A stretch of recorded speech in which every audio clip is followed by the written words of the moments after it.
안녕하세요. 금요일의 과학터치 도입 강연을 맡은 광주중흥초등학교 교사 김태환입니다. 오늘은 세포 현미경으로 싹볼이라는 주제로 현미경 타임머신을 타고 여러 가지 세포를 관찰하면서 여행을 떠나보도록 하겠습니다. 선생님이 어떤 사진 하나 가지고 왔는데요. 지금 화제의 중심에 있는 사진입니다. 무엇일지 한번 생각해 봅시다. 무엇일까요? 네. 그렇죠. 코로나 바이러스입니다. 지금 과학자들은 눈에 보이지 않는 코로나 바이러스에 대응하기 위해서 많은 연구와 노력을 하고 있는데요. 그 첫 번째가 눈에 보이지 않는 바이러스를 보게 하는 것입니다. 그래서 그 바이러스를 보고 어떤 구조와 특성을 가지고 있는지를 관찰을 해서 그에 따른 예방과 대응 방법을 생각해 내려고 하고 있는 것이죠. 그래서 과학자들은 원숭이 세포를 배양해 가지고 실제 코로나 바이러스를 감염을 시켜봅니다. 그래서 여기 아래에 있는 작은 점들이 코로나 바이러스의 모습이에요. 그래서 이쪽에 있는 세포막을 향해서 이렇게 감염을 시도하고 있는 모습입니다. 그리고 실제로 가장 세포 안에 있는 핵의 숙주세포로 들어가서 복제하고 감염을 시키고 복제를 할 수 있는 에너지를 얻기 위해서 핵으로 향해서 감염을 시도하고 있는 모습이고요. 그리고 나서 여기 세포 안에 있는 많은 바이러스들이 감염이 되고 배양이 되고 증식이 되어 있는 모습입니다. 그리고 나서 다시 이 숙주세포를 빠져나와서 또 다른 세포를 감염시키기 위해서 빠져나가는 모습입니다. 이러한 모습을 다 관찰할 수 있었던 것이 전자현미경입니다. 이 전자현미경을 이용해서 바이러스의 특성과 구조를 파악하고 그에 따른 예방법과 대응책을 지금 생각해내고 있는 것입니다. 질병관리청에 있는 정은경 본부장이 지금 우리나라에서 아주 모범적으로 하고 있다고 전해 들었습니다. 이렇게 작은 것, 보이지 않는 것을 보게 하려는 사람의 욕망과 열망 그리고 그러한 집착에 의해서 현미경이 만들어지게 되었는데요. 기원전 아르키메데스 때부터 유리나 렌즈를 이용하면 어떠한 물체를 확대해서 볼 수 있다라는 아이디어가 있었어요. 그런데 현대의 현미경의 모습을 보이게 된 것은 16세기에 지카리아스 얀센이라는 네덜란드 안경 제작자에 의해서입니다. 지금 우리가 대물 렌즈와 접안 렌즈 이 두 개의 렌즈의 복합 현미경을 이용하고 있는데요. 이 지카리아스 얀센이 처음으로 이런 아이디어를 구현해내지요. 근데 이때의 현미경은 고작해서 한 3배에서 10배 이 정도밖에 확대를 할 수밖에 없었어요. 그렇지만 아주 굉장히 좋은 아이디어로 과학사의 현미경 발전사의 기록에 남아 있습니다.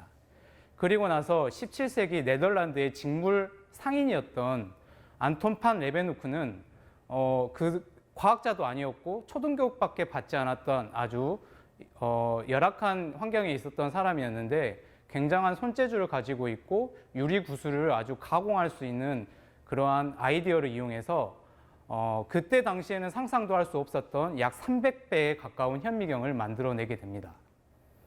그리고 나서 여러분들이 잘 알고 있는 17세기의 로버트 훅, 영국의 과학자지요. 처음으로 셀이라는 세포의 이름을 명명하게 되었는데요. 코르크 나무를 이 본인이 만든 현미경으로 관찰을 하게 되어서 이렇게 광학 현미경을 만들게 되었습니다. 로버트 훅의 이 현미경이 굉장히 큰 영향을 끼쳤다고 생각이 드는 것은 이 오일 램프에 불을 밝히는 거예요. 그래서 불을 이용해서 어떠한 광원을 이용했다. 그리고 플라스크에 물을 담아가지고 그 빛을 더욱더 모았다라는 아주 중요한 아이디어를 이용해서 이 광학 현미경을 만들어내게 됩니다. 그래서 현재의 광학 현미경의 원리는 앞에서 이야기했던 것처럼 두 개의 렌즈를 이용한다. 접안 렌즈와 대물 렌즈, 그리고 빛을 이용한다. 이 원리를 이용해서 현재의 광학 현미경이 발전하게 되었는데요.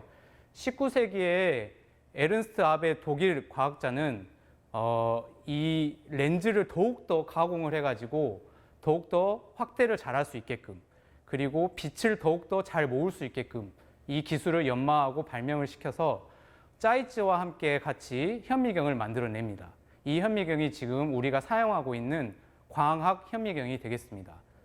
이 광학 현미경의 종류에는 실제로 실체 현미경과 생물 현미경 이렇게 두 가지로 나누어지게 되는데요. 실체 현미경은 빛을 쏴요. 쏴가지고 반사한 다음에 거기에 있는 시료를 확대하는 형태. 그 다음에 생물 현미경은 빛을 쏴가지고 어떠한 단면을 빛을 통과하면서 물체를 확대하는 형태가 되겠습니다. 선생님이 그래서 이 두 가지 현미경으로 세포를 관찰하게 되었는데요. 이것은 말 그대로 실체 현미경으로 관찰한 꽃의 모습이에요. 여러분이 그냥 확대해서 보는 모습하고 똑같죠. 이것은 아주 작은 초파리의 모습이에요. 이것도 마찬가지로 실체 현미경으로 관찰했어요. 그래서 빛을 쏴주고 반사시켜서 확대한다. 16배로 확대했고요. 30배로도 확대했고, 와, 63배까지 이렇게 확대해서 아주 작은 초파리의 모습을 더욱더 자세히 관찰할 수가 있었던 것이죠. 이것은 생물 현미경의 모습이에요. 아까 빛을 투과한다고 했는데요. 어떠한 내가 보고 싶은 단면을 아주 얇게 썰어서 그거에 빛을 통과시켜서 확대시켜주는 생물 현미경의 모습입니다. 보통 이렇게 만듭니다. 그래서 선생님이 이것을 이용해서 핵함을 관찰을 해봤는데요. 핵함은 이렇게 긴 머리카락 모양이구나. 그 다음에 세포벽으로 막아져 있구나. 그리고 그 안에 염록체가 있구나 라는 사실을 발견하게 되죠. 이렇게 어떤 보이지 않는 것들을 보게끔 하게 해주는 것이 현미경이죠. 이것은 자주달개비의 잎의 모습이에요. 자주달개비도 식물세포니까 벽으로 막아져 있구나. 그리고 그 중간중간에 빨간색으로 선생님이 염색을 했는데 그 점들이 아주 중요한 유전 정보를 가지고 있는 핵의 모습이고요. 입술같이 동그란 모양이 있지요. 이것이 바로 기공이에요. 이 기공을 통해서 식물은 이산화탄소와 산소를 교환해주게 되고 그 다음에 물을 증발시켜주는 역할을 하게 되죠. 그리고 이 입술 같은 모양, 이 기공 안에 알갱이들 보인가요? 이 알갱이들은 바로 엽록체의 모습이에요. 기공에도 엽록체가 있구나. 이러한 사실까지 보이지 않는 것을 보게 할 수가 있었습니다. 그런데 사람의 그런 보이지 않는 것을 보고 싶어하는 이 열망은 여기에서 끝나지가 않았어요. 가시광선을 이용하는 그 광학 현미경은 파장의 한계 때문에 약 2000배까지밖에 보이지 않는다고 해요. 그래서 사람들이 파장이 더 짧은 어떠한 것을 이용하면 더 확대할 수 있지 않을까? 더욱더 보이지 않는 것을 볼 수 있지 않을까? 라는 고민을 하게 되죠. 그래서 전자선을 이용해보자. 파장이 더 짧으니까 더욱더 확대할 수 있지 않을까? 라는 생각을 해서 전자현미경을 발명하게 됩니다. 그 사람이 바로 막스 롤과 루스카라는 이 교수님과 제자의 모습인데요. 루스카가 처음에 전자현미경을 20대 때 발명하게 되는데 전자선을 이용해서 우리가 전자현미경을 만들었어! 라고 했는데 고작 17배밖에 확대가 안 되는 거예요. 이거 광학현미경보다 못하네? 이거 어디 가서 말도 못하겠다! 라고 고민을 하다가 이 사람이 평생에 거쳐서 성능을 개량하고 발명하고 보완해서 거의 100만 배 가까운 전자현미경 확대할 수 있는 장치를 마련하게 되죠. 그래서 이분은 나중에 80세에 노벨 물리학상을 받으면서 그 헌신과 노력을 인정받게 됩니다.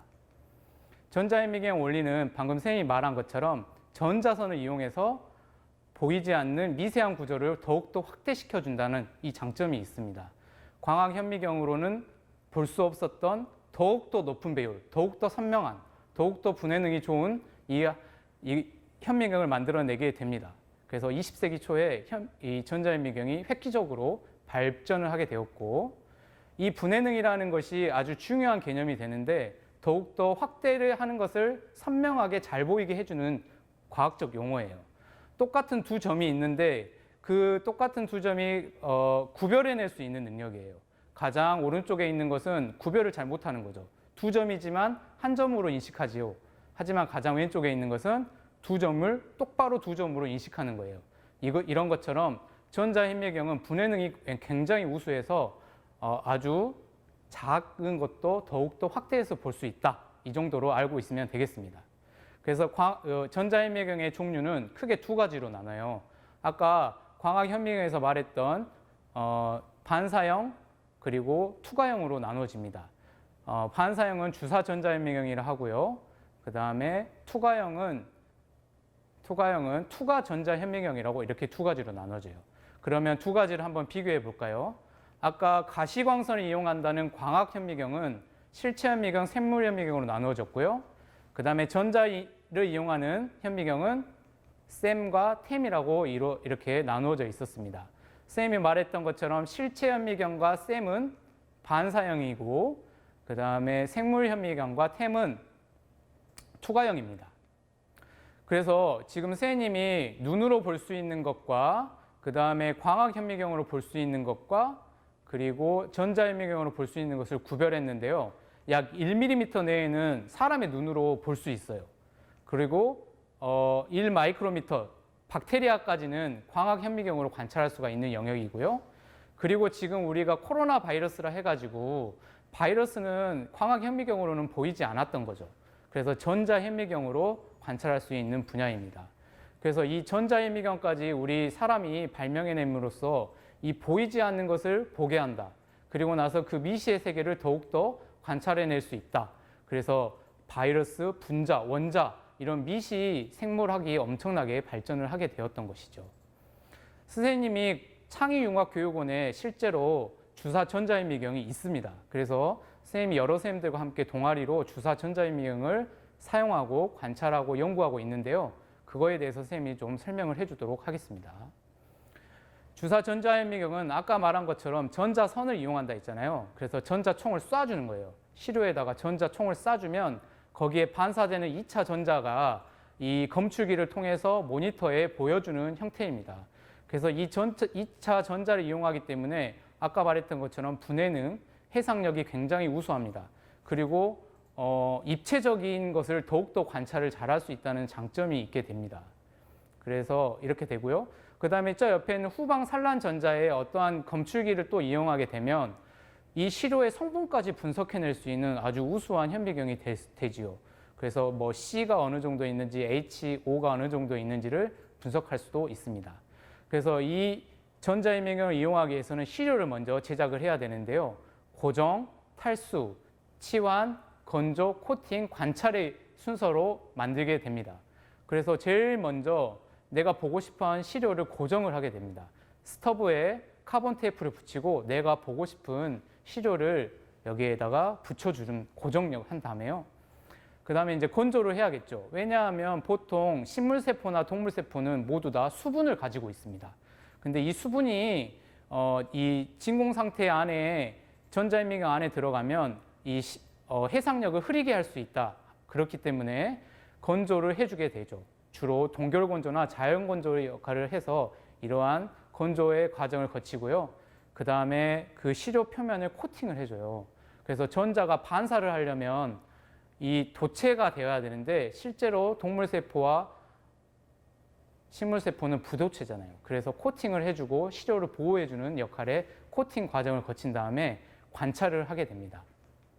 자, 이제 만든 이 스터브, 그 전자현미경에 내가 관찰하고 싶은 시료를 넣고 전자현미경 안에 넣겠습니다. 그리고 나서 이 전자총을 조준하죠. 조준합니다. 조준한 다음에 이렇게 프로그램을 이용해서 관찰을 할 수가 있습니다.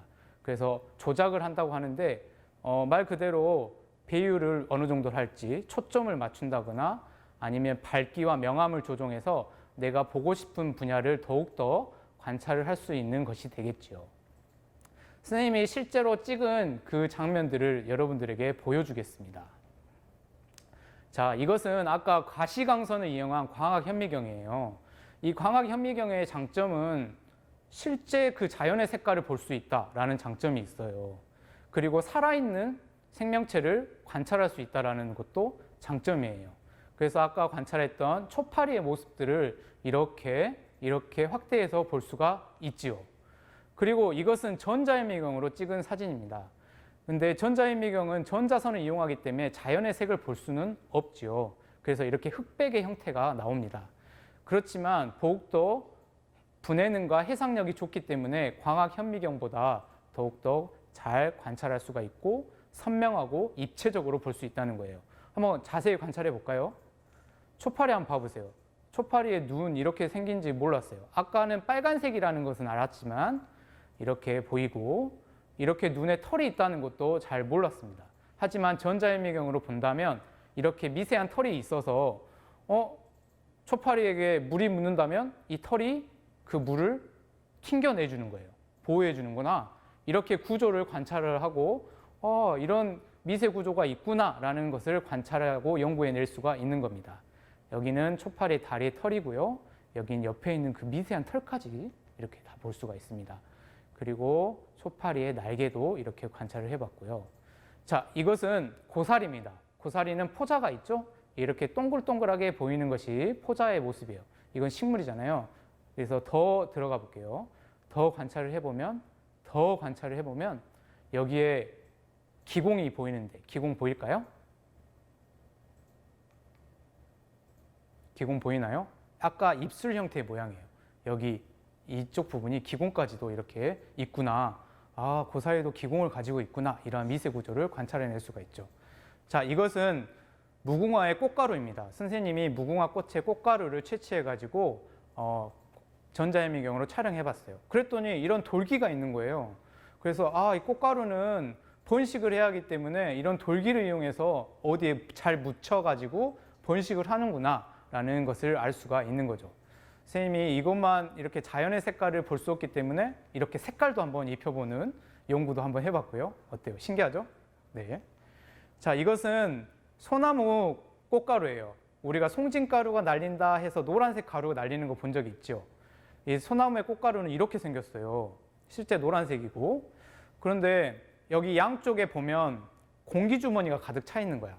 그래서 여기 안에 공기주머니가 가득 차 있어서 바람에 잘 날아가겠구나, 이런 구조였구나 라는 것을 알 수가 있어요.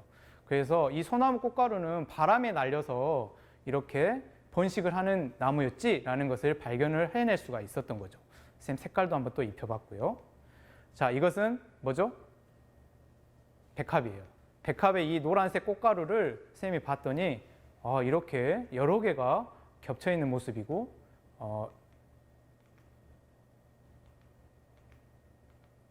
자, 그랬고, 자, 이것은 철쭉입니다.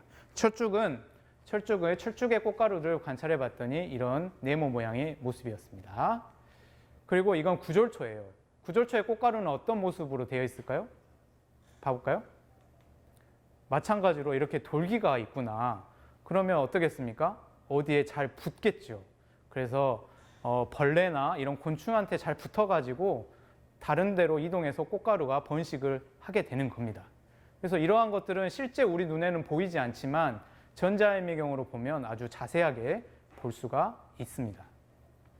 선생님이 예전에 제주도에 간 적이 있어요. 그래서 현무암을 봤는데 현무암은 어떻게 생겼을까 너무 궁금한 거예요. 그래서 그것을 채취해가지고 전자현미경 안에 넣어봤더니 이렇게 구멍이 많이 뚫려 있다고 했는데 그 안에 또 다른 구멍들이 아주 작은 알갱이들이 따닥따닥 붙어있는 모습을 관찰할 수가 있었고요. 이렇게 현무암을 봤고요. 이것은 뭐 같이 보입니까? 이것은 거위의 털입니다. 거위의 털이 이렇게 돼 있어요. 이것도 제주도에서 선생님이 관찰을 하고 싶어서 가지고 왔었는데요. 이렇게 확대해서 보니까 이렇게 돼 있었고, 그 다음에 거위는 잘 날 수 있나요? 어쨌든 조류이니까 깃털이 아주 가볍잖아요. 그래서 단면을 이렇게 잘라서 봤더니 안에가 텅 비어 있는 거야. 그래서 깃털이 이렇게 안에가 비어 있는 모습이구나. 이러한 모습도 관찰을 해봤고요. 자, 이것은 나방의 눈입니다. 나방의 눈도 아까 초파리의 눈처럼 여러 개의 겹눈과 그 다음에 털로 이루어져 있구나. 이러한 사실을 관찰할 수 있었고, 선생님이 보름달 같아서 한번 이렇게 색깔도 입혀보는 연구를 해봤습니다. 그리고 최근에 아주 선생님이 재밌는 경험을 했는데요. 연꽃에 물이 묻지 않는 거예요. 그래서 연꽃을 관찰을 해보러 한번 가봤습니다. 집 근처에 있는 호수공원인데요. 연꽃이 자라고 있는 모습이에요. 그 연꽃의 연잎을 한번 자세히 봐볼게요. 연잎을 한번 자세히 봐보겠습니다. 이 연잎이 이렇게 널찍하게 펴져 있는데 선생님이 비 오는 날 한번 가봤어요. 그럼 이렇게 물방울이 맺혀 있는데 연잎에 물방울이 이렇게 젖어 있지 않는 모습을 보고 깜짝 놀랐어요. 한번 영상 한번 봐볼까요? 여기 연잎에 물방울들이 이렇게 있죠. 가운데로 물방울이 가운데로 이렇게 젖지 않고 막 흘러내리는 모습이에요. 와, 선생님 이걸 보고 너무 깜짝 놀랐어요. 그래서 도대체 이 연잎은 어떤 구조로 되어 있기 때문에 이렇게 젖지 않은 것일까? 라는 고민을 했어요. 그래가지고 선생님이 연잎을 채취해가지고 광학 현미경으로 한번 살펴봤습니다. 단면을 자른 모습이에요, 연잎을. 그랬더니 여기 어때요? 돌기가 이렇게 있는 모습이 잘 보인가요? 이 돌기가 이 표면에 아주 촘촘하게 나 있어요. 그래서 여기 돌기가 있기 때문에 물방울이 맺혀 있지 않는 거예요. 그래서 이 연잎이 젖지 않는구나 라는 이러한 구조를 찾을 수가 있었죠. 이것은 무슨 현미경으로 찍은 사진? 네, 광학 현미경이에요. 그러면 이 광학 현미경 아닌 전자 현미경으로 찍은 사진의 모습도 한번 살펴볼까요? 한번 보겠습니다. 물방울이 맺히지 않는 연잎. 물방울이 맺히지 않는 연잎 효과에 대해서 알아볼까요? 우리는 비가 온 후 연잎을 보면 물방울이 송글송글 굴러다니기는 하지만 맺히지 않는 것을 볼 수 있습니다. 왜 연잎에는 물방울이 맺히지 않을까요? 이유는 연잎의 구조를 보면 알 수 있습니다.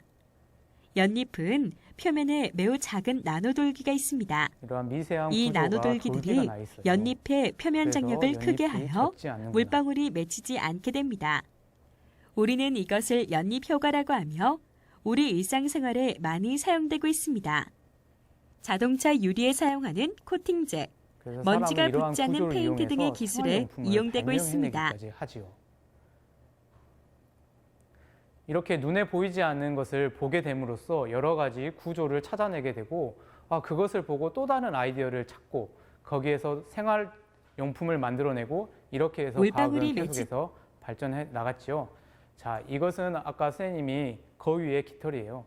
선생님이 여러분에게 마지막으로 해주고 싶은 말은 현미경을 발명했던 여러 과학자들이 있었잖아요. 그것은 모두 다 눈에 보이지 않는 것을 보겠다는 그 열망과 노력과 헌신에 의해서 광학 현미경, 전자 현미경, 그리고 지금은 더 많은 훌륭한 더 좋은 현미경들이 만들어지고 있다고 합니다. 그래서 이렇게 수많은 노력으로 만들어진 것처럼 여러분들도 이런 과학에 대한 관심과 노력, 아니면 어떤 한 분야에 대한 끊임없는 노력과 이런 헌신과 열망을 가지고 노력한다면 이렇게 비행기가 비상하는 것처럼 멋지게 여러분들도 성장할 수 있을 거라고 믿습니다. 오늘 선생님과 함께 현미경 타임머신을 타고 여러 현미경과 세포에 대해서 알아보았는데요. 모두 유익한 시간이었나요? 네.